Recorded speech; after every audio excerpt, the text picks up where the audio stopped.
I'm Roxanne. And I'm Blake, and this is CHOW Tour Portland. You can find some great Asian food in Portland, from Vietnamese noodles to izakaya fare. We met up with two Portland chefs that were putting their own twist on Asian small plates, starting with Andy Ricker at his restaurant Whiskey Soda Lounge. Whiskey Soda Lounge is a bar lounge serving what we call ahan gap kham, which means the drinking food of Thailand, food with whiskey. It tends to be sour and spicy and salty, things that stimulate your thirst. The food on the menu are dishes that I've eaten and cooked in Thailand and studied very, very closely, tried several different versions, made lots of notes, figured out what's going on, and brought them home and worked up a recipe. I've lost count of how many times I've gone. I'd have to look at my last 3 passports, but I'm guessing somewhere in the neighborhood of 50 times, maybe.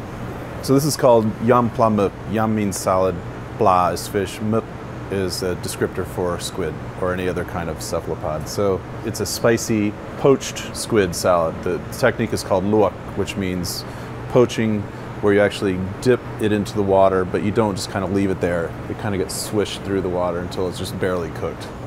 People are constantly surprised when they find out that Pok Pok is run by a white guy. There were rumors going around for years that I had a Thai wife who was taking care of everything, which is not true. There's this perception that if you're not Asian, you can't possibly cook Asian food. Just as an American can learn to cook French or Italian food, which never gets questioned, you absolutely can learn how to cook Asian foods if that's what you're into, and that's what I was into. Then we met up with Gregory Gourdet at Departure, an almost futuristic looking restaurant located on the 15th floor of the Nines Hotel. I definitely think Departure is a little bit different for the rest of Portland.